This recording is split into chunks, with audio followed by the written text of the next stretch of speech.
Hello दोस्तों, आपका स्वागत है हमारे चैनल चैंपियन जैद पर। मैं हूं आपका दोस्त मोहम्मद जैद। और दोस्तों, आज हम लोग सीखने जा रहे हैं एक्सरसाइज 4.2।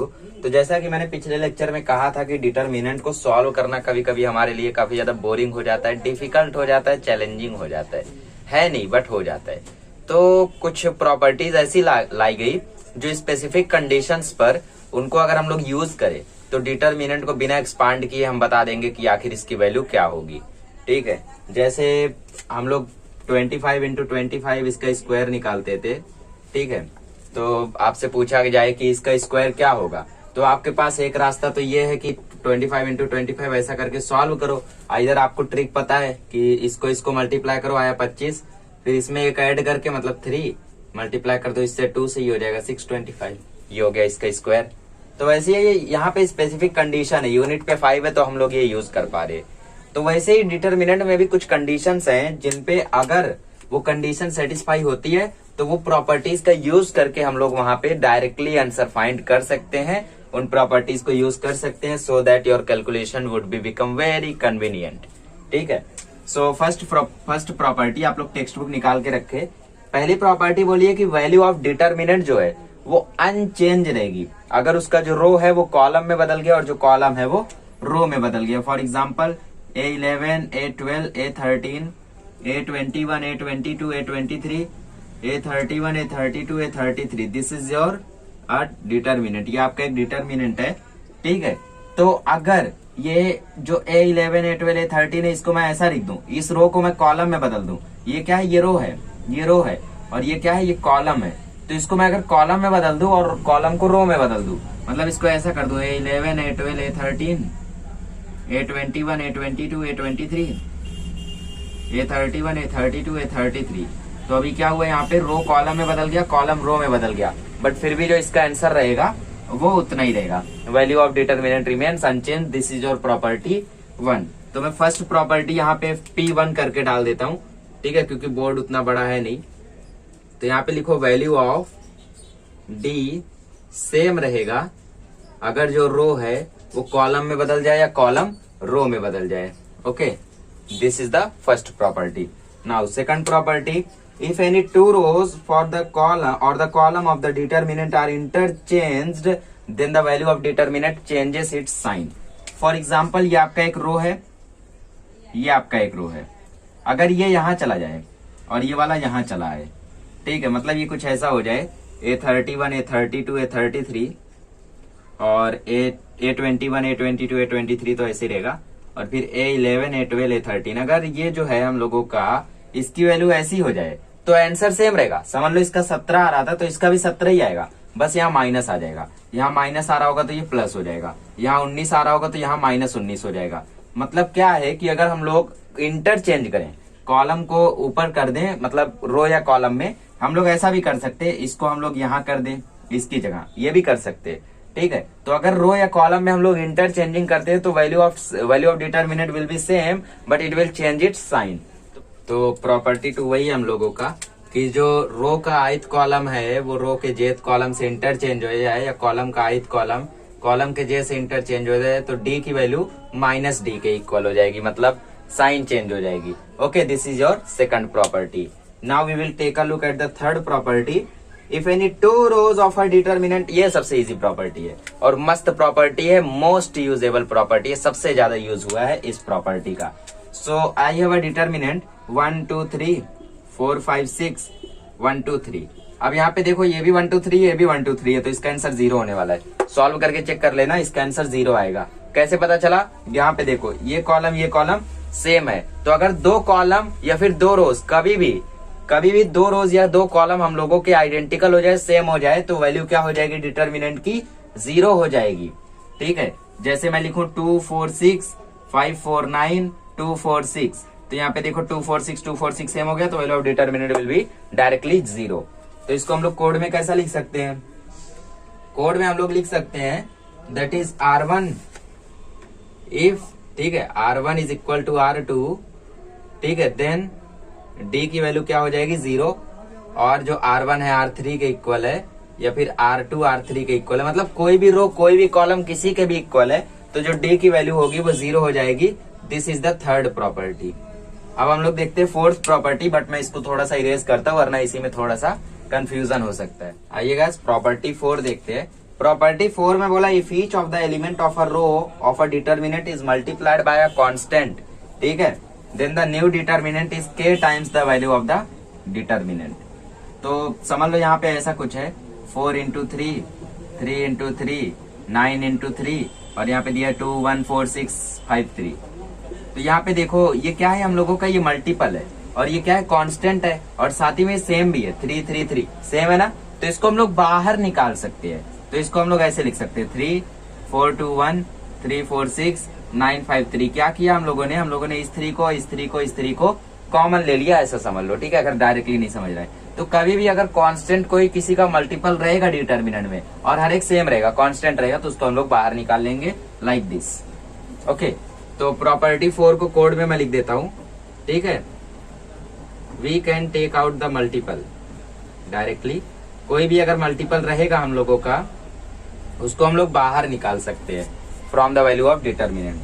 अब पांचवी प्रॉपर्टी हम लोगों का दिया है कि अगर किसी दो रो में, ठीक है, दो नंबर जो है डिटर्मिनेंट के वो सम किए जा रहे तो उसको हम लोग ऐसा एक्सप्रेस कर सकते हैं। देखो समझ लो दिया है a1 प्लस एक्स, ठीक है, b1 plus Y, c1 plus z1 और a2 a3 b2 b3 c2 c3। अगर आप लोगों को ऐसा दिया है तो हम लोग इसको अलग लिख सकते हैं इस तरीके से a1 a2 a3 b1 b2 b3 c1 c2 c3। ऐसा हम लोग लिख सकते हैं प्लस डाल के हम लोग इसको लिख सकते हैं, ठीक है, x1 y1 z1 और फिर उसके बाद नीचे का सेम टू सेम कॉपी कर सकते हैं। सेम टू सेम बोले तो a2 a3 b2 b3 c2 c3। Plus plus था तो हम लोगों ने क्या किया, इसको अलग लिख दिया और फिर ये प्लस वाले को ऐसा बीच में प्लस डाल के इसको अलग डिटर्मिनेंट में रख दिया। ऐसा आप लोग याद कर लो, ठीक है।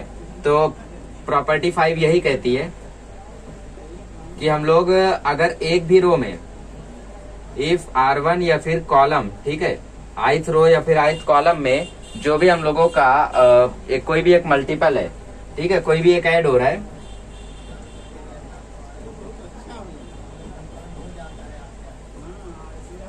कुछ ऐड हो रहा है हम लोगों का, देन उसको हम लोग एक्सप्रेस कर सकते हैं इन सेपरेट डिटर्मिनेंट्स। अलग अलग डी में हम लोग उसको एक्सप्रेस कर सकते हैं, ठीक है, इस तरीके से। देखो तो ये होगी 5 प्रॉपर्टी। 2 और प्रॉपर्टी देखते हैं फिर हम लोग शुरू करेंगे अपनी एक्सरसाइज। अभी हम लोग देखते हैं 6th property.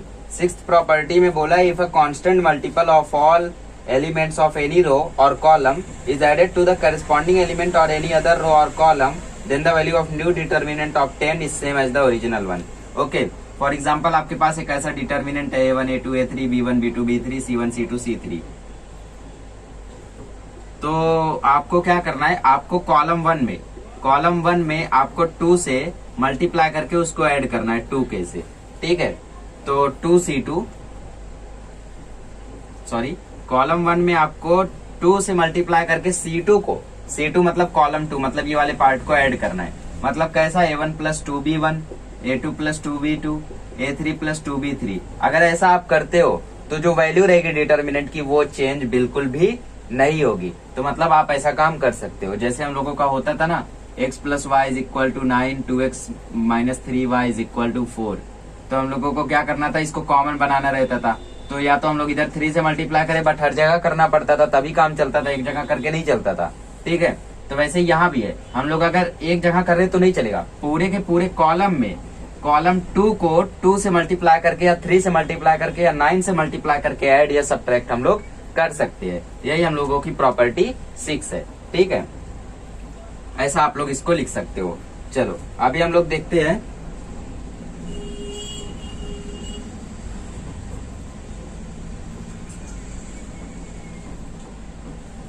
Seventh property, main diagonal of determinant, ठीक है। मेन डायगोनल ऑफ डिटर्मिनेंट आखिर होता क्या है,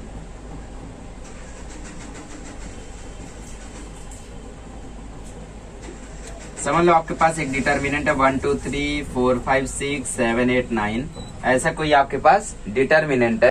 तो यहाँ पे जो आपका ये वाला पार्ट है ना, आपका जो क्रॉस में ये वाला पार्ट है, इसको हम लोग बोलते हैं मेन डायगोनल ऑफ डिटर्मिनेंट। इसको अगर कंपेयर करके मैं ऐसा लिखूं A11 A12 A13 A21 A31 A22 A32 A33 A23 ऐसा डिटर्मिनेंट में लिखूं तो मेन डायगोनल ऑफ डिटर्मिनेंट हम लोग इसको बोलते हैं। किसको? A11 multiply by A22 multiply by A33 को हम लोग क्या बोलते हैं? Main diagonal of determinant. ये हो गई हम लोगों का बेसिक कॉन्सेप्ट। और प्रॉपर्टी 7 जो है वो इसी पर बेस्ड है। इससे बोला है अगर किसी डिटर्मिनेंट में मेन डायगोनल के ऊपर वाले तीनों नंबर 0 हो जाए या फिर नीचे वाले तीनों नंबर 0 हो जाए तो जो वैल्यू होता है डिटर्मिनेंट का वो इन तीनों के इक्वल होता है। ठीक है, फॉर एग्जाम्पल आपके पास एक डिटर्मिनेंट है 1 2 3 और 0 4 5, ठीक है, 0 0 9 ऐसा कुछ है। तो इसमें मेन डायगोनल क्या है? मेन डायगोनल ये है।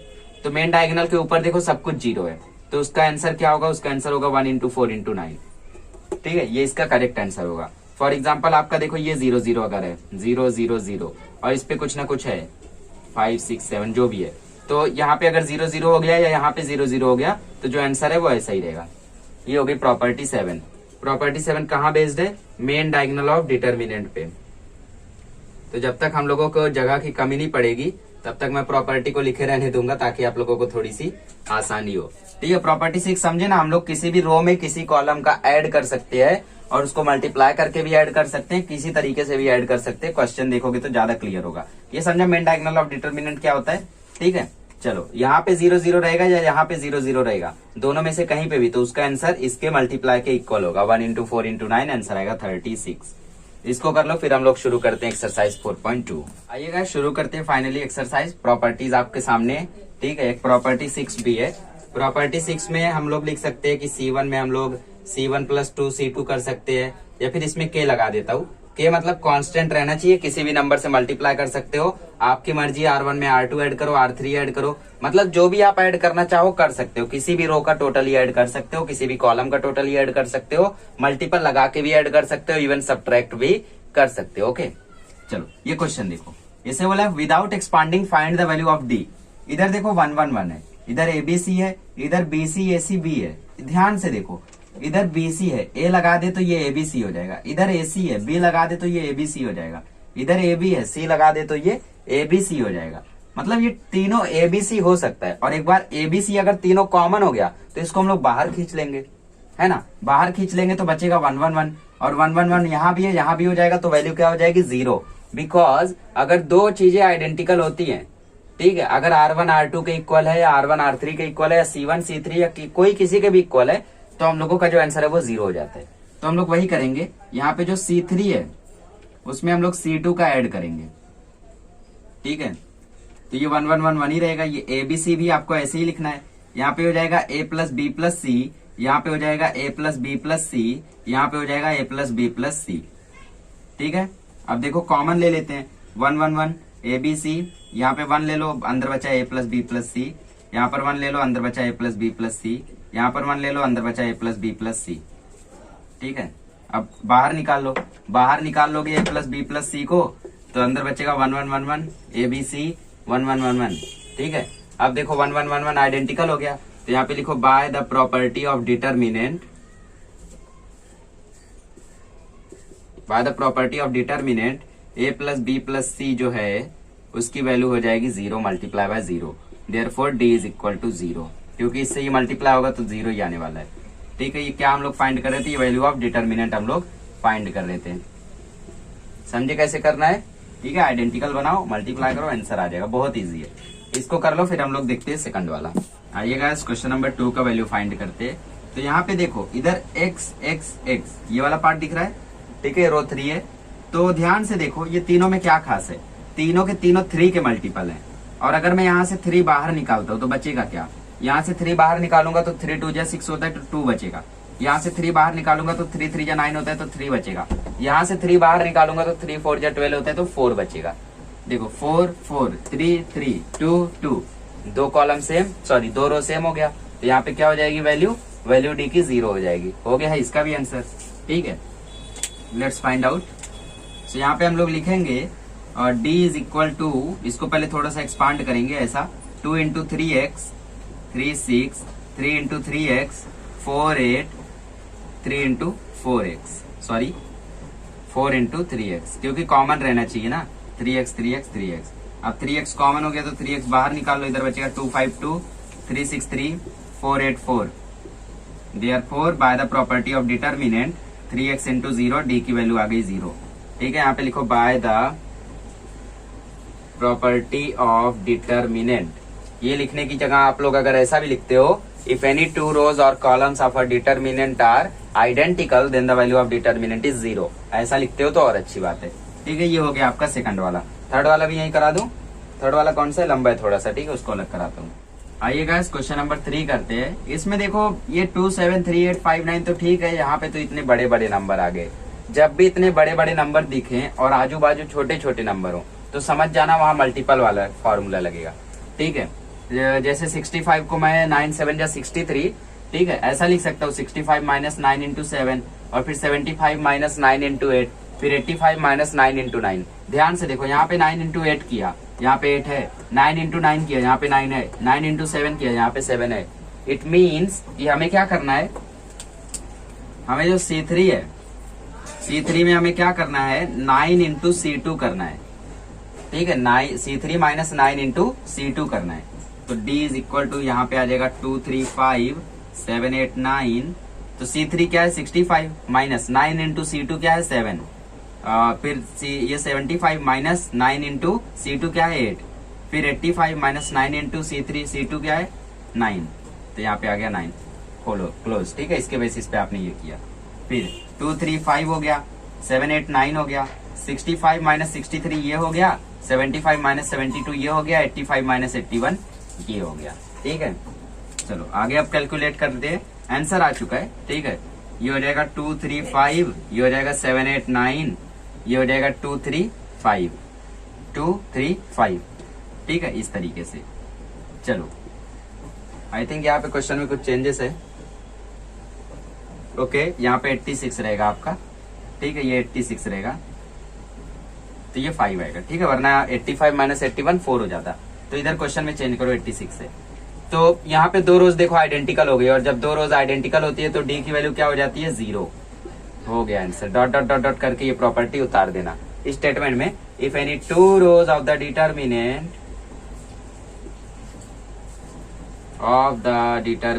Are identical then the value of determinant is 0, then the value of determinant is 0। इस तरीके से चलो इसको कर लो, फिर हम लोग चालू करते हैं क्वेश्चन नंबर 2। आइए गाइस क्वेश्चन नंबर 1 करते हैं। प्रूव दैट, प्रूव हमारा यहाँ पे भी पीछा नहीं छोड़ रहा है। ट्रिग्नोमेट्री में कम सताया जो यहाँ भी आ गया, ऐसा आप लोग मत सोचो। ठीक है, काफी इजी प्रूव है ये, डोंट वरी। चलो तो सबसे पहले हम लोग इसमें क्या करेंगे, क्वेश्चन को देखेंगे। X y x z y z x y z x, मतलब एक लेटर हर जगह चूक रहा है। यहाँ पे जेड, यहाँ पे वाई, यहाँ पे एक्स, यहाँ पे वाई, यहाँ पे जेड, यहाँ पे एक्स, यहाँ पे वाई, यहाँ पे एक्स, यहाँ पे जेड, उसकी कमी हो रही है। तो यहाँ पे क्या आ रहा है, यहाँ पे 2 आ रहा है बाहर, और ये सिंगल सिंगल है। तो सिंगल सिंगल ये तभी होंगे जब यहाँ पे हम लोग 2 को बाहर निकालेंगे, और 2 तभी बाहर जाएगा जब ये 2x 2y 2z कंप्लीट होगा।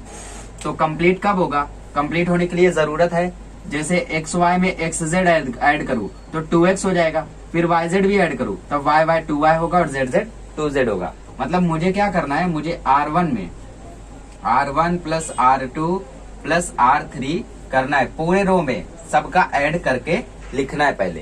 ठीक है, चलो तो हम लोग शुरू करते हैं। LHS करके लिख लो पहले, LHS इज इक्वल टू, उसके बाद आप लोग LHS करके पहले ये लिखो, फिर ये लिख के मेरे साथ सॉल्व करो। ठीक है, चलो तो मैंने क्या किया है, मैंने रो को R2 R3 से ऐड किया है, तो मैं इसको ऊपर ऐड करूंगा तो ये प्लस एक्स प्लस जेड आएगा। फिर इसको भी ऊपर ऐड करूंगा तो ये प्लस वाई प्लस जेड आएगा। यहाँ पे भी y plus z plus x plus y plus z plus x, यहाँ पे z plus x plus y plus z plus x plus y. ठीक है, काफी बड़ा हो गया। क्या किया मैंने, इसको भी ऊपर ले जाके ऐड किया, इसको भी, इसको भी, इसको भी, वही तो यहाँ पे लिखा था। ठीक है, ये और नीचे कॉपी कर लो, X plus Z Y plus Z X plus Y Z plus X. ठीक है, Y plus Z X plus Y. I think अब आपको प्रॉपर्टी की जरूरत नहीं है, याद हो गया होगा। तो ऊपर देखो एक्स एक्स हो जाएगा 2x, वाई वाई हो जाएगा 2y, जेड जेड हो जाएगा 2z, नीचे एक्स प्लस जेड रहने दो, वाई प्लस जेड भी रहने दो। ये हो जाएगा 2x, ये हो जाएगा 2y, ये हो जाएगा 2z, ये हो जाएगा x प्लस वाई, ये हो जाएगा z प्लस एक्स, ये हो जाएगा 2x, ये हो जाएगा 2y, ये हो जाएगा 2z, ये y प्लस जेड, ये x प्लस वाई। अब देखो 2 to 2 कॉमन है, तो हम लोग 2 to 2 पहले अंदर कॉमन ले लेते हैं, x plus y plus z, और यहाँ पे भी 2 कॉमन ले लेते हैं, x plus y plus z, यहाँ पे भी 2 कॉमन ले लेते हैं, x plus y plus z, और नीचे x plus Z, Y plus z, x plus Y, Z plus x, Y plus z, x plus y. ठीक है, तो 2 बाहर आ जाएगा, 2 बाहर आ जाएगा तो बचेगा x plus y plus z, x plus Z, Y plus z, x plus y plus z, same to same. ठीक है, यहाँ पे भी और फिर नीचे भी। चलो अब क्या करेंगे हम लोग, अब देखो हमें 2 मिल चुका है, 2 मिल चुका है हमें। अभी हमें क्या करना है, अभी हमें सिंगल बनाना है इसको। तो देखो एक्स वाई जेड है यहाँ पे, तो अगर मैं यहाँ से एक्स जेड माइनस करता हूँ तो एक्स जेड माइनस हो जाएगा, वाई बचेगा। बट अगर मैं वाई जेड माइनस करता हूँ तो एक्स बचेगा। यहाँ पे एक्स वाई जेड में से जेड एक्स माइनस करता हूँ तो वाई बचेगा। यहाँ पे एक्स वाई जेड में से नीचे वाला एक्स वाई माइनस करता हूँ तो जेड बचेगा। मतलब मुझे अभी क्या करना है, मुझे रो वन में रो 3 माइनस करना है। ठीक है, रो 3 ही क्यों माइनस करना है, क्योंकि इसी फॉर्म में हमें आंसर को लाना है। अगर मैं रो 2 को माइनस करूंगा तो यहाँ पे वाई जेड जब माइनस होगा तो सिर्फ एक्स बचेगा। यहाँ पे देखो जेड है, बट अगर मैं रो 3 को माइनस कर रहा हूँ तो देखो जेड मिल रहा है हम लोग को। समझे उसी को क्यों माइनस करेंगे। चलो अभी हम लोग वही करते हैं, बट मैं यहाँ पे प्रॉपर्टी को रफ कर देता हूँ। ठीक है, अभी आपको आ गया होगा, वैसे भी कुछ खास लिखा नहीं हुआ। तो चलिए हम लोग माइनस करते हैं। ये देखो वाई जेड को मैं ऊपर ले जाके माइनस करूंगा तो ऊपर बचेगा एक्स। ठीक है, अभी मैं वो स्टेप नहीं लिख रहा हूँ, आपको कैसे लिखना है चलो लिख देता हूँ। तो यहाँ पे हो जाएगा x plus y plus Z minus y plus z रहेगा ब्रैकेट में, तो खुलेगा तो साइन चेंज होगी, तो माइनस वाई माइनस जेड हो जाएगा। तो देखो जेड जेड कट जाएगा, वाई वाई कट जाएगा, तो बचेगा क्या एक्स। तो इसी तरीके से हर कोई माइनस होगा। यहाँ पे भी थर्ड वाला जब माइनस करोगे तो बचेगा वाई, यहाँ पे बचेगा जेड, और बाकी सेकंड थर्ड कॉपी कर लो। तो ये एक्स प्लस जेड, ये वाई प्लस जेड, ये एक्स प्लस वाई, ये वाई प्लस जेड, ये एक्स प्लस वाई, और ये जेड प्लस एक्स। ठीक है, डी इज इक्वल टू, अब देखो एक्स वाई जेड हमें मिल चुका है। अभी हमें क्या चाहिए, यहाँ पे जेड एक्स वाई चाहिए। तो मतलब मुझे क्या करना है, जेड यहाँ से हटाना है, सॉरी एक्स यहाँ से हटाना है। यहाँ पे मुझे एक्स चाहिए तो मतलब मुझे वाई हटाना है। यहाँ पे मुझे वाई चाहिए तो मतलब मुझे जेड हटाना है। तो जेड कैसे हटेगा, ऊपर वाला जेड यहाँ के माइनस हो जाए तो हट सकता है। इसका मतलब मुझे यहाँ क्या करना है, मुझे रो 2 में से रो 1 माइनस करना है। तो एक्स वाई जेड ऐसे ही रहेगा। ठीक है, माइनस होगा नीचे आके, बट ऊपर वो रहेगा, जाएगा नहीं काम से। तो ये हो जाएगा x plus Z minus x plus y minus y plus Z minus z. ठीक है, जेड यहाँ रहने दो और वाई यहाँ रहने दो, ये हो गया। नीचे हो जाएगा वाई प्लस जेड, ये हो जाएगा जेड प्लस एक्स, ये हो जाएगा एक्स प्लस वाई। ठीक है, अब देखो एक्स एक्स कट गया तो बचा x z Y plus z. यहाँ से वाई वाई कट गया तो बचा वाई एक्स, यहाँ से जेड जेड कट गया तो जेड वाई, और ये एक्स प्लस वाई, और ये जेड प्लस एक्स। अब देखो हमें ये भी मिल चुका है। अभी हमें यहाँ y चाहिए, मतलब मुझे z माइनस करना है। यहाँ पे हमें z चाहिए, मतलब मुझे x माइनस करना है। ऊपर ये देखो जिसको माइनस करना है, मतलब हमें यहाँ क्या करना है, रो 3 में से हम लोगों को रो 2 को माइनस करना है। तो x y z रहने दो, z x y रहने दो। यहाँ पे हमें क्या करना है, रो 2 माइनस करना है। तो x plus Z minus X, Y plus X minus Y. Answer आ गया देखो, x z, इधर z z कट गया तो बचा y x, x x cut गया तो बचा z, वाई वाई कट गया तो बचा एक्स, तो जेड वाई एक्स। और बाहर 2 भी था, 2 को हम लोग भूल गए थोड़ा सा। ठीक है, कहाँ हो मेरे भाई, 2 को हम लोग भूल गए थे। चलो, तो इस तरीके से आपका प्रूव हो गया, therefore LHS is equal to RHS।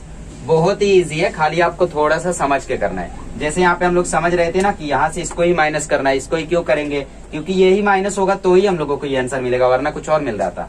ठीक है, तो ऐसे आपको समझ के प्रॉपरली करना है, और ये वाला स्टेप आपको लिखना है प्रॉपरली। यहाँ पे मैंने ये वाला आंसर डायरेक्टली लिखा है। पहले आपको लिखना है x plus y plus Z minus x minus z, उसके बाद आपको वैसा लिखना है। ठीक है, यहाँ वाला जो भी मेथड है वो आपको टोटली लिखना है, उसके बाद करना है। चलो इसको कर लो, फिर हम लोग करते हैं सेकंड वाला। आइए गाइस, क्वेश्चन नंबर 3 करते हैं। सेकंड वाला था नहीं उसमें, बट ये भी वही क्वेश्चन है, प्रूफ वाला ही क्वेश्चन है। ओके, इसलिए मैंने क्वेश्चन नहीं चेंज किया। तो सबसे पहले मैं LHS लिख लेता हूँ। पिछले क्वेश्चन से मैंने LHS नहीं लिखे, कारण ये होता है कि मेरी वजह से आप लोग भी फिर नहीं लिखते हो, है ना। सोचते होगे कि बाद में लिख दूंगा इसको, बट बाद में आप लोग भी नहीं लिखते हो, क्योंकि आप लोग को साथ लिखने की आदत तो है नहीं। स्क्रीनशॉट ले लेते हो, बाद में कुछ याद नहीं आता, वीडियो दोबारा से देखना पड़ता है। स्क्रीनशॉट मत लिया करो, बुक निकाल के बैठो, मेरे साथ लिखो। तो इसमें हमें प्रूव करना है कि ये 4ABC के इक्वल है। ओके, तो सबसे पहले हम लोग यहाँ पे क्या कर सकते हैं, हमें बोला है यूजिंग डिटर्मिनेंट प्रॉपर्टीज। ठीक है, तो सबसे पहले हम लोग क्या करेंगे, यहाँ पे ए और सी का ऐड करेंगे। यहाँ पे सी और ए प्लस सी का यहाँ पे इसका और इसका ऐड करेंगे ताकि ये कॉमन बन जाए हम लोगों का। ठीक है, तो यहाँ पे लिखो R1 is equal to R1 plus R2 plus R3। Okay, थोड़ा सा बैकग्राउंड में वॉइस है गाइस, सॉरी फॉर दैट। ठीक है, तो a plus B plus A plus C, यहाँ पे हो जाएगा a plus C plus C. क्या हो रहा है, ये ऊपर जाके ऐड हो रहा है, ये ऊपर जाके ऐड हो रहा है, ये ऐड हो रहा है, ये ऐड हो रहा है, इसलिए ऐसा ऐसा आया। अब यहाँ पे ये ऊपर जाके ऐड होगा तो b plus C plus B plus C. ठीक है, और नीचे कॉपी कर लो A C, A plus C, C B plus C. ये किसके इक्वल है, ये डी के इक्वल है। तो डी इक्वल टू ये हो जाएगा 2a plus B plus C, ये हो जाएगा 2a प्लस 2c, ये हो जाएगा 2b प्लस 2c। ओके, ये a, ये c, ये a प्लस सी, ये c, ये c, ये b प्लस सी रहेगा हम लोगों का। तो यहाँ पे देखो ये 2a प्लस b प्लस सी हुआ है। ठीक है, आई थिंक यहाँ पे क्वेश्चन में थोड़ा सा मिस्टेक है। जी हाँ गाइस, यहाँ पे c की जगह b है। ओके, इसी की वजह से हम लोगों को देखो कॉमन आंसर नहीं मिल रहा था। तो एग्जाम में भी ऐसी गलतियां हो सकती हैं। ठीक है, पेपर प्रिंटिंग के दौरान। तो ये 2a प्लस 2b हो जाएगा। तो अब देखो 2 2 2 2 कॉमन है, तो एक काम करता हूँ मैं 2 बाहर ले लेता हूँ। ये हो जाएगा 2, अंदर बचेगा a plus B A C, इधर बचेगा a प्लस सी सी, इधर बचेगा b plus C B plus C. ठीक है, ये हो गई आपकी वैल्यू d की। और अभी हमें क्या करना है, अभी यहाँ हमें 4 चाहिए। तो एक बार और हमें हो सकता है 2 निकालना पड़े, वरना जब कुछ ना हो तो आप लोग फिर डिटर्मिनेंट खोल के सॉल्व कर देना, क्योंकि जरूरी नहीं है आप पूरा का पूरा आप लोग पूरा यही प्रॉपर्टी लगाओ। ठीक है, चलो हम लोग अभी क्या करते हैं, अभी यहाँ पे हम लोग ओपन नहीं करेंगे, बट यहाँ से अगर मैं a को माइनस कर दूं तो ये b हो जाएगा, ये 0 हो जाएगा और ये b हो जाएगा, b भी कॉमन हो जाएगा। देखते कुछ होता है क्या। तो हम लोग यहाँ पे R1 में हम लोग R2 से माइनस करते हैं। ठीक है, तो d is equal to 2 a plus b minus a plus c minus a minus c, B plus c minus c, यहाँ पे ए सी, यहाँ पे a प्लस सी और सी, यहाँ पे c और b प्लस सी। ठीक है, तो a कट गया, c कट गया, a कट गया, c कट गया। तो d इज इक्वल टू मिल गया 2b 0 b a plus c, और यहाँ पे c, यहाँ पे c b प्लस सी। अभी हम लोग क्या करेंगे, अभी हम लोग चाहें तो यहाँ पे खोल सकते हैं ब्रैकेट, बट थोड़ा सा और इसको हम लोग रिड्यूस करते हैं। ठीक है गाइस, यहाँ पे भी b रहेगा क्योंकि हम लोगों ने यहाँ चेंज किया, यहाँ चेंज करना भूल गए। Okay, b। ओके, अभी हम लोग R3 को R1 में से माइनस करते हैं ताकि ये भी हम लोगों का 0 हो जाए। तो 2 ऐसे ही रहने दो, यहाँ पे लिख दो R1 में से हम लोग R3 को माइनस कर रहे हैं। ओके, तो b minus b a b 0 minus c A plus C b minus b minus c B plus c. तो हमें यहाँ पे मिल जाएगा 2 0 ए बी, 0 माइनस सी हो जाएगा माइनस सी, ए प्लस सी बी माइनस बी हो जाएगा माइनस सी, ये हो जाएगा सी, ये हो जाएगा B plus C is equal to 2। तो अभी हम लोगों को यहाँ पे कुछ आ नहीं रहा आंसर, तो इसलिए हम लोग अभी डिटर्मिनेंट की वैल्यू को ओपन कर देते हैं। ठीक है, तो ये 0 लेके पहले ओपन करेंगे, 0 लेके ओपन करेंगे तो 0 ही आने वाला है। तो दूसरे से शुरू करते हैं, तो माइनस माइनस सी होगा तो वो प्लस सी हो जाएगा। इसको लेंगे तो इसको गायब कर देंगे तो इधर आएगा a b c B plus c, और फिर माइनस सी को लेंगे तो इसको गायब कर देंगे तो इधर आएगा a B A plus c और सी। अब मल्टीप्लाई कर दो, इधर सी रहेगा, ये हो जाएगा ए बी प्लस सी हो जाएगा a b plus a c minus b c, minus c इधर हो जाएगा ए सी माइनस बी ए। ठीक है, माइनस बी सी। अब ब्रैकेट ओपन कर दो, ये 2 रहने दो, ये हो जाएगा ए बी सी, ये हो जाएगा a c square minus b c square, ये हो जाएगा माइनस ए सी स्क्वायर। ठीक है, plus B A c sorry plus a b c plus b c square. ठीक है, तो minus b c square plus b c square a c square कट गया, बचा ए बी सी और ए बी सी। तो 2 तो बाहर है ही, 2 ए बी सी है तो 2 ए बी सी लिख दो, 2 2 जा 4 ए बी सी आ जाएगा आपका answer. Therefore LHS is equal to RHS। ठीक है, इस तरीके से आपको करना है। थोड़ा आगे तक जाओ और फिर जब ना सॉल्व हो तो वहां पे डिटर्मिनेंट की वैल्यू को ओपन करके आप लोग कर सकते हो। बट इवेंचुअली आई थिंक कि यहाँ पे इसकी वैल्यू कुछ इस तरीके से आएगी, d इज इक्वल टू 2। ठीक है, एक और 2 रहेगा, यहाँ पे 4 रहेगा, और यहाँ पे आप लोगों को यहाँ पे दो वैल्यू 0 रहेगी और यहाँ पे रहेगा ABC, यहाँ पे रहेगा 0 0 या कुछ और यहाँ पे रहेगा समथिंग। ओके, तो इस तरीके से आपको रहेगा। तो इसको प्रॉपर्टी 7 से हम लोग करेंगे, तो इसको इस तरीके से, ठीक है। प्रॉपर्टी 7 क्या कहते हैं, यहाँ 0 0 हो तो इसको हम लोग मल्टीप्लाई कर देते हैं, तो 4 ऐसे रहेगा, ये मल्टीप्लाई होगा तो ये हो जाएगा ABC। तो इस मेथड से ये सॉल्व होगा। बट हाँ, आपने अगर 4-5 बार प्रॉपर्टी यूज कर दी ना तो फिर जरूरत नहीं है, तब आंसर नहीं आ रहा है तो आप क्या करो, डिटर्मिनेंट की वैल्यू को ओपन करो, आंसर आ जाएगा, ठीक है। क्योंकि ऐसा बोला है प्रूव दैट, शो दैट बोला है, ऐसा नहीं बोला है कि आपको सिर्फ उसकी प्रॉपर्टी यूज करनी है। यहाँ पे बोला using property of determinant show that, तो आपने 5-6 बार 3-4 बार यूज कर लिया तो मोर देन इनफ है, ठीक है। तो आप लोग भी ट्राई करना, हो सकता है ये मेथड से आपका आंसर आए। क्वेश्चन नंबर 2 देख के डर लग रहा है, ठीक है, डरो मत, बहुत इजी क्वेश्चन है। बस प्रॉब्लम ये है कि हम लोगों को लॉगरिथमिक फंक्शन का जो चैप्टर था सेकंड वाला पहले 11th के सिलेबस में, वो निकाल दिया गया, उसके बाद से हमें डर लगने लगा। वरना जो बेसिक्स थे ना लॉग के बारे में कि प्लस में रहे तो मल्टीप्लाई हो जाएगा, माइनस रहे डिवाइड हो जाएगा, ये सब हमारा क्लियर हो जाता था सेकंड चैप्टर से। बट अभी तो रिड्यूस कर दिया है।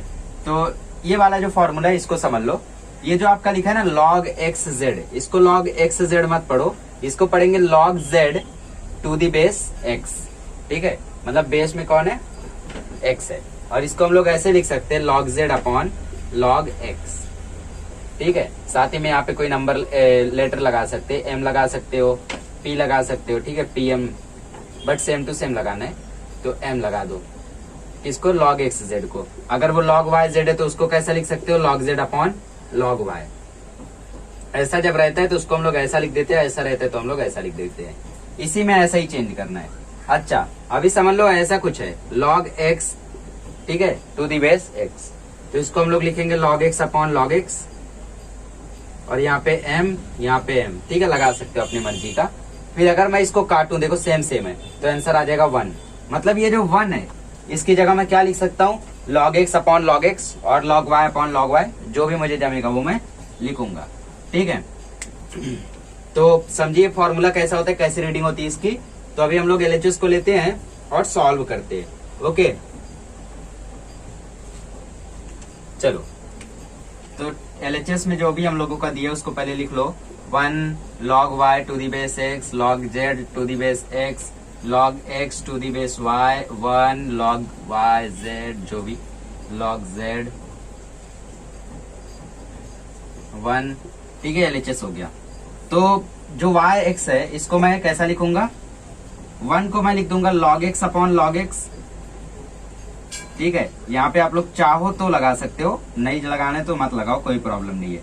नीचे लिख दो log x upon log y, इसके नीचे जो log x to the base z है उसको लिख दो log x upon log z, ठीक है।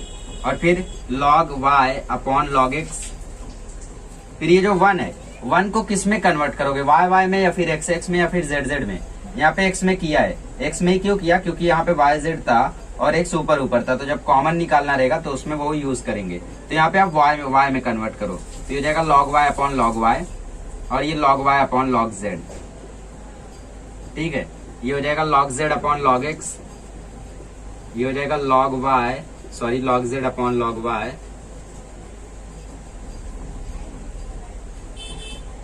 और ये हो जाएगा log z upon log z, ठीक है। अब ध्यान से देखो, x x x, y y y, z z z, denominator एकदम कॉमन है तो बाहर निकाल लो। 1 upon log x log y log z, आप कॉमन निकाल लो तो अंदर क्या बचेगा, अंदर बचेगा log x log y log z, log x log y log z, ठीक है। चाहो तो वो mm करके आप लोग लगा सकते हो हर जगह, नहीं लगाने तो कोई प्रॉब्लम नहीं है, चलेगा। यहाँ पे बचेगा 1 1 1, सॉरी, आपने log y निकालना है तो log x log y log z बचेगा, और नीचे बचेगा log x log y log z। अच्छा, ध्यान से देखो, हम लोगों का क्या एक प्रॉपर्टी था कि 2 रो या 2 कॉलम आइडेंटिकल हो जाए तो डिटरमिनेंट का वैल्यू 0 हो जाता है। यहाँ पे तो पूरा का पूरा आइडेंटिकल हो गया, तीनों का तीनों रो, तीनों का तीनों कॉलम। देखो ये भी आइडेंटिकल है, ये भी आइडेंटिकल है, ठीक है। तो इसका वैल्यू क्या हो जाएगा, 0। तो 1 upon log x log y log z into 0 is equal to D का वैल्यू आया 0, therefore LHS is equal to RHS, ठीक है। ये LHS करके लिखो, LHS इज इक्वल टू, तो LHS is equal to RHS आपका आ गया, 0 आपको लाना था, खाली आपको वो स्टेप याद रहना चाहिए। यहाँ पे लिख दो डॉट डॉट डॉट डॉट करके कि जो log YZ है उसको आपने लिखा है log Z upon log Y, और जो log X to the base Y है उसको आपने लिखा है log X upon log Y, ठीक है, और जो 1 है उसको आपने लिखा है log X upon log X, ठीक है। और भी कुछ आपने चेंज किया, जो भी यहाँ पे आपने चेंज किया है उसको इसी फॉर्मेट में आप लिख दीजिए, ठीक है। मैं देख नहीं रहा हूँ क्या क्या है। चलो अब हम लोग करते हैं अगला वाला क्वेश्चन। आइएगा इस क्वेश्चन नंबर 1 करते, ठीक है। इसमें सॉल्व करना है, आपको सॉल्व करना है इन द सेंस आपको x की वैल्यू फाइंड करनी है, प्रूव नहीं करना है। तो x की वैल्यू फाइंड करने के लिए सबसे पहले हम लोग क्या करते हैं, डिनोमिनेटर में से मतलब डिटर्मिनेंट में से किसी तरीके से x को बाहर निकाल लेते हैं, और यहाँ पे कुछ ना कुछ नंबर बचेगा, और फिर उसको सॉल्व करके जो वैल्यू आएगी x से कंपेयर करके आंसर आ जाएगा। ओके, तो क्या करता हूं मैं, सबसे पहले R1 में R1 को R2 से R3 से ऐड कर देता हूँ, तो ये हो जाएगा x plus 2 plus x plus 6 plus x minus 1, यहाँ पे हो जाएगा x plus 6 plus x minus 1 plus x plus 2, यहाँ पे हो जाएगा x minus 1 plus x plus 2 plus x plus 6, और नीचे वाला same to same x plus 6 x minus 1 x minus 1 x plus 2 x plus 2 x plus 6, ठीक है। ऐसे क्वेश्चंस को करने की ट्रिक वगैरह भी काफी ज्यादा इजी होती है। मैंने ज्यादा अभी रिसर्च नहीं किया है, मैं भी 11th में हूँ, आप जानते हो, ठीक है, तो इसलिए मुझे ज्यादा पता नहीं है, बट ऐसे क्वेश्चंस को करने की अच्छी खासी ट्रिक्स होती है, वो भी आप लोग सीख सकते हो। नोट्स वगैरह देखोगे तो दिया रहता है। x x x ये हो जाएगा 3x, ये हो जाएगा 7, यहाँ भी हो जाएगा 3x, ये हो जाएगा 7, 6 to 8 माइनस 1 7, ये भी हो जाएगा 3x और हो जाएगा 7, यहाँ पे x प्लस 6, ये x माइनस 1, तो करीब करीब में मैं लिख लेता हूँ 3x प्लस 7, ये हो जाएगा x माइनस 1 x प्लस 2, ये हो जाएगा 3x प्लस 7, ये हो जाएगा x plus 2 x plus 6। Okay, अभी 3x प्लस 7 कॉमन है तो बाहर निकाल लो, 3x प्लस 7 आ गया बाहर, तो यहाँ बचा 1 x प्लस 6 x माइनस 1, यहाँ पे बचा 1 x माइनस 1 x प्लस 2, यहाँ पे बचा 1 x प्लस 2 x प्लस 6। अभी हम लोग यहाँ पे कॉलम 1 में से कॉलम 2 माइनस करते हैं, और कॉलम 2 में से कॉलम 3 माइनस करते हैं। कॉलम मतलब ये वाला, ठीक है। तो 1 में से ये 2, ठीक है, सॉरी 1 में से ये 2 माइनस होगा, तो 1 माइनस 1 क्या आ जाएगा 0, तो 3x प्लस 7 ऐसे ही रहने दो, ये आ जाएगा 0। फिर x प्लस 6 में x माइनस 1 माइनस होगा, तो x और x माइनस हो जाएगा, और माइनस माइनस प्लस होके 6 प्लस 1 आ जाएगा 7।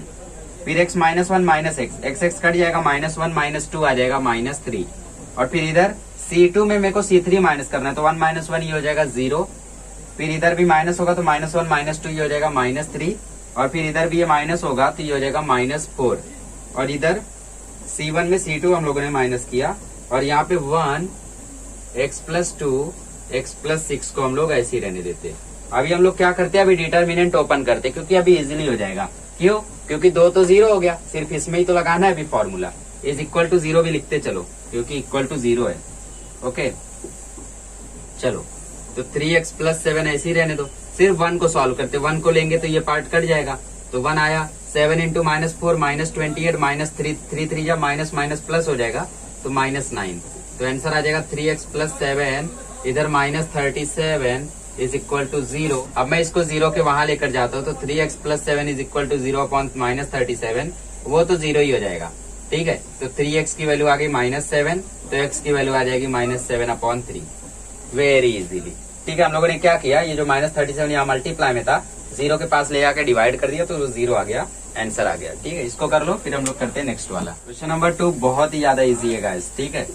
क्वेश्चन नंबर 2 में देखो 0 0 0 हो गया, मेन डायगोनल ये वाला पार्ट है, और इसके आजू बाजू की चीजें ऊपर या नीचे कहीं पे भी अगर 0 होता है तो वैल्यू ऑफ डिटर्मिनेंट किसके इक्वल होती है, इसके मल्टीप्लाई के इक्वल होती है, और ये प्रॉपर्टी को हम लोग ट्रायंगल लॉ भी बोलते हैं। तो यहाँ पे लिखो according to the property of triangle law of determinant, ठीक है, लॉ ऑफ डिटर्मिनेंट।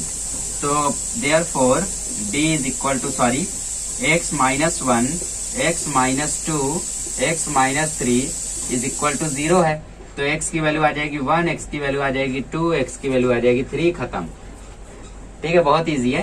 कभी भी अगर मल्टीप्लाई के फॉर्म में है ना, तो दोनों साइड को कंपेयरिंग कर लेने का, बाय कंपेयरिंग बोथ साइड, दोनों साइड को आप कंपेयरिंग करोगे बोथ साइड, तो x माइनस 1 0 के इक्वल आएगा तो x की वैल्यू आ जाएगी 1, x माइनस 2 0 के इक्वल आएगा तो x की वैल्यू आ जाएगी 2, x माइनस 3 0 के इक्वल आएगा तो x की वैल्यू आ जाएगी 3। इसको कर लो, फिर हम लोग करते हैं अगला क्वेश्चन। क्वेश्चन नंबर 5 करते। 5 में बोला है अगर ये सब 0 के इक्वल है तो x की वैल्यू फाइंड करो। तो जब कुछ ना समझ में आए तो सबसे पहला स्टेप वही रखो कि R1 में आप R2 और R3 को ऐड कर दो। ठीक है, R1 में जब आप R2 R3 को ऐड करोगे तो कुछ ना कुछ जरूर मिलेगा और उससे आपका कुछ ना कुछ काम होगा। तो R1 क्या, रो, ये वाला पार्ट। तो 4 + 4 + 4 ये हो जाएगा 12, प्लस x माइनस x ये कट जाएगा, बचेगा माइनस x। 4 + 4 + 4 ये हो जाएगा 12, माइनस प्लस ये कट जाएगा, बचेगा माइनस x। फिर 4 4 4 12, minus minus minus 2x + x minus x, और ये कॉमन कॉपी कर लो। 4 - x 4 - x, 4 + x 4 - x, 4 - x 4 + x। अभी 12 - x देखो कॉमन दिख रहा है तो उसको मैं बाहर कर लेता हूँ, तो अंदर बचेगा 12 - x कॉमन लिया तो 1, 4 - x 4 - x, 1 4 + x 4 - x, 1 4 - x 4 + x is equal to 0। ठीक है, अभी हम लोग क्या करते हैं, कॉलम 1 में कॉलम 2 को माइनस करते हैं और साथ ही में कॉलम 2 में कॉलम 3 को माइनस करते हैं। पिछला स्टेप सेम। तो कॉलम 1 में कॉलम 2 को माइनस करेंगे, 1 - 1 0 हो जाएगा। ठीक है, 12 - x कॉपी करते जाओ, इक्वल हटा दो यहाँ से क्योंकि यहाँ इक्वल है। तो 12 - x कॉपी करते जाओ, 1 1 0, 4 4 0, -x - x ये हो जाएगा -2x, 4 4 0, माइनस प्लस ये भी हो जाएगा 0। फिर कॉलम 2 में से कॉलम 3 को, तो 1 1 0, 4 + x 4 - x, 4 - 4 0 हो जाएगा और प्लस x ये हो जाएगा 2x। फिर ये माइनस हो जाएगा 0, ये आ जाएगा -2x। फिर इसको कॉपी कर दो, 1 4 - x 4 + x is equal to 0। अब डिटर्मिनेंट की वैल्यू को ओपन कर दो क्योंकि अभी इजी हो गया, ये दोनों तो 0, इसको सॉल्व नहीं करना है, सिर्फ इसको सॉल्व करना है। इसको सॉल्व करेंगे तो ये गायब हो जाएगा, तो इसको कैलकुलेट करेंगे। तो 12 - x डिटर्मिनेंट में आएगा -2x 0, 2x - 2x, देयरफॉर लगा दो इज इक्वल टू 0। ठीक है, चलो तो 12 - x चलने दो, 2 2 जा 4x², ये तो हो जाएगा 0 is equal to 0। 12 - x 4x² is equal to 0। ठीक है, तो guys 12 - x into 4x² is equal to 0 है। अब ये 4 वहां जाके डिवाइड हो जाएगा, तो 12 - x into x² is equal to 0 मिला। x कॉमन ले लो, अंदर बचा, सॉरी x² अलग कर लो, 12 - x अलग कर लो, कॉमन नहीं लिया है। ठीक है, मल्टीप्लाई में कॉमन नहीं लेते। तो x² 12 - x मैंने ऐसा लिख लिया। अब कंपेयरिंग कर लो, बाय कंपेयरिंग बोथ साइड। तो एक x² की वैल्यू आएगी 0, तो एक x हो गया 0, एक 12 - x इज इक्वल टू 0 है, तो x की वैल्यू आ जाएगी 12।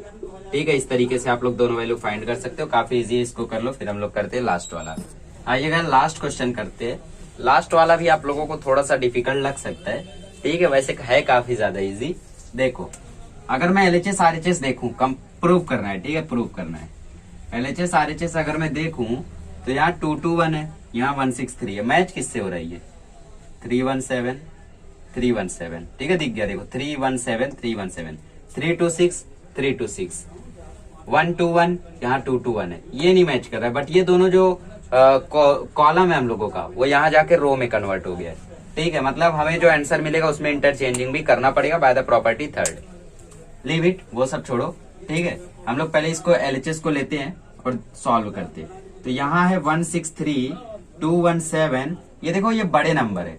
यहाँ पे खास बात क्या है, ये 2 से मल्टीप्लाई हो रहे हैं, तो मैं 2 से मल्टीप्लाई करके 2 को कॉमन निकाल लेता हूँ। और 4 2 2 1 3 1 7 3 2 6 ये हो गया। अब यहाँ मैंने 2 जैसा बोला, मैं कॉमन निकाल लेता हूँ 2, तो अंदर बचेगा 1 6 3 2 1 7 3 7 6।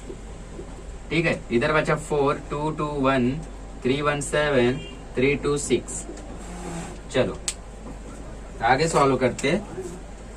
ठीक है, अभी इस 2 का इसमें मल्टीप्लाई करो, तो ये 2 12 6 हो जाएगा। ठीक है, इससे मल्टीप्लाई होगा, इससे मल्टीप्लाई होगा, इससे मल्टीप्लाई होगा, बट इससे नहीं होगा। तो ये हो गया 2 1 7 3 7 6, प्लस 4 का भी इसमें मल्टीप्लाई करो, तो ये हो जाएगा 8 8 4 और 3 1 7 3 2 6, सिर्फ एक ही से मल्टीप्लाई करेंगे। ठीक है, अब देखो खास बात क्या है, 2 8 कितना होता है, प्लस हो रहा है, 2 8 कितना होता है 10, 12 8 कितना होता है 20, 6 4 कितना होता है 10, मतलब ये सब 10 के मल्टीपल है। हमें बाहर क्या चाहिए, हमें बाहर 10 ही तो चाहिए, तो प्लस प्लस हो रहे, तो हम लोग जो कॉलम 1 है वो कॉलम 1 को ऐड करेंगे, बाकी दोनों को ऐसे ही रहने देते हैं। ठीक है, चलो so I should write here 10 20 10। Question लिखने में गड़बड़ी हो गई गाइस, ये 14 नहीं 4 ही है। ठीक है, ये भी हम लोगों का सिर्फ 2 ही हो जाएगा। ठीक है, तो यहाँ पे 2 आएगा, और साथ ही में 7 की जगह यहाँ पे 7 है, और यहाँ पे हम लोगों का 3 है 2 की जगह। ठीक है, 317 है। Let me check again question. Okay okay, ठीक है, करेक्ट है, इसीलिए मैंने बोला आंसर क्यों गलत आ रहा है। तो 317 मैच कर रहा है, एक ही बार लिखो 317। फिर 326 मैच कर रहा है, तो एक ही बार लिखो 326।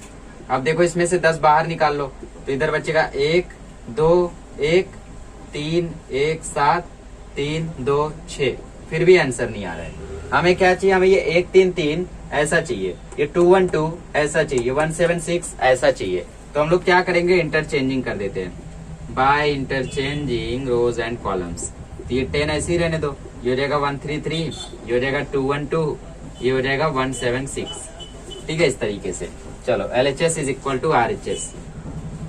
बहुत ही ज्यादा इजी क्वेश्चन है गाइस, चीजें नहीं है इसीलिए आप लोगों को डर लग रहा है। थोड़ा सा प्रैक्टिस करोगे आपके लिए एकदम परफेक्ट हो जाएगा, फिर आपको कुछ भी खतरनाक कुछ भी हार्ड बिल्कुल नहीं लगेगा। ठीक है, प्रैक्टिस मेक्स मैन परफेक्ट, याद रखना। जितनी ज्यादा प्रैक्टिस करोगे उतने ही आसान ये क्वेश्चंस आपके लिए हो जाएंगे। आप बोलोगे यार ये क्या, मैं इससे डरता था। जैसे 10th में आप 1.3 में क्रेमर रूल नहीं कर पा रहे होगे, मतलब बेसिक वाला कर ले जाते होगे क्वेश्चन, और क्रेमर रूल नहीं कर पा रहे होते होगे, बट अभी मैं आपको अगर वो सिखाऊं तो आप अभी कर ले जाओगे। ठीक है, अभी आप बोलोगे कि क्या यार ये मैं नहीं कर पाता था 10th में, तो वही चीज मैं बोल रहा हूँ, प्रैक्टिस करोगे ना सब आपके लिए परफेक्ट हो जाएगा। चलो अगले लेक्चर में मिलेंगे तो हम लोग 4.3 सॉल्व करेंगे। क्रेमर रूल से याद आया, 4.3 में क्रेमर रूल ही है, और वो लास्ट एक्सरसाइज है डिटरमिनेंट का। फिर हम लोग पढ़ेंगे ओनली अबाउट मैट्रिसेस।